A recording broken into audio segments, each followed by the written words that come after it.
श्रीराम समर्थ. सद्गुरू श्री ब्रह्मचैतन्य महाराज गोंदवलेकर यांचे प्रवचन दिनांक 4 ऑक्टोबर.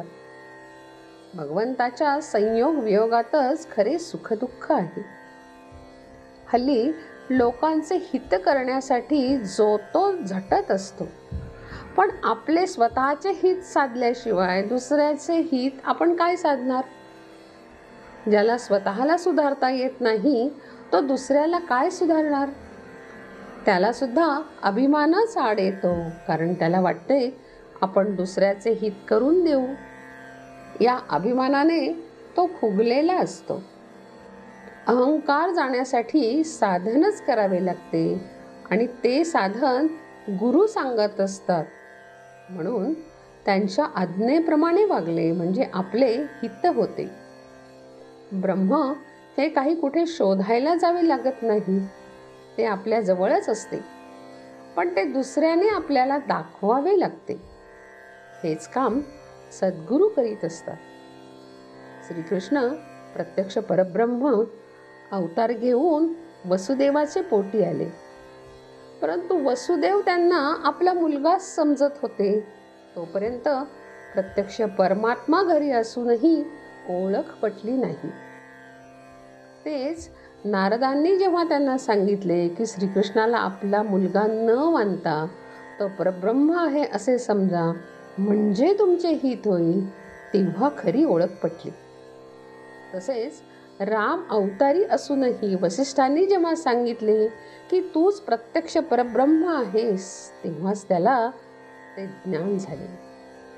आता हे जरी केवळ आपल्याला दाखविण्याकरता असले तरी त्याचा अर्थ हा की गुरुने दाखविल्याशिवाय तो परमात्मा भेटत नाही. गुरु तरी काय सांगतात? नामस्मरण हे साधन म्हणून ते सांगतात. ते दिसायला जितके सोपे तितकेच करायला कठीण असते. ते कठीण आहे म्हणून सोडून देऊ नये. आपण देवाला शरण जाऊन साधन करायला लागावे, म्हणजे ते करायला तो परमात्मा शक्ती देतो. जगात खरे सुख नाही आणि दुःखही नाही. जगात सुखदुःख आहे असे जे आपल्याला वाटते ते अपुरे आहे, ते तात्पुरते आहे. खरे सुखदुःख भगवंताच्या संयोग वियोगामध्येच आहे. खरे पाहता आपली बुद्धी लवचिक आहे. आपल्या वृत्तीवर कशाचाही परिणाम होतो. म्हणून आपल्या भगवंताचा आधार हवा. आपण त्याचे आहोत. जे जे होते ते त्याच्या इच्छेने होते असे समजून आपण वागावे. भूक लागली तर आईजवळ खायला मागावे, पण चोरी करू नये.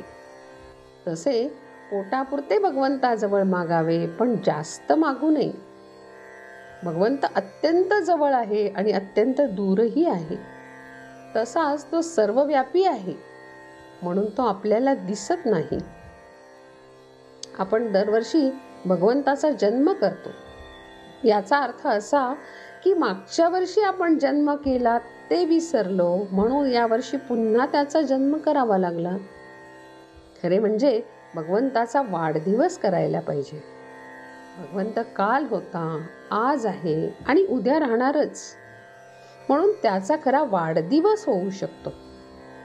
भगवंताचे अस्तित्व आपण जागृत ठेवले तर दरवर्षी जास्त उत्साह वाढेल आणि आनंदाचा वाढदिवस होईल. रामनाम जाणा अक्षरे दोन, गुरुमुखे करावी ओळखणे.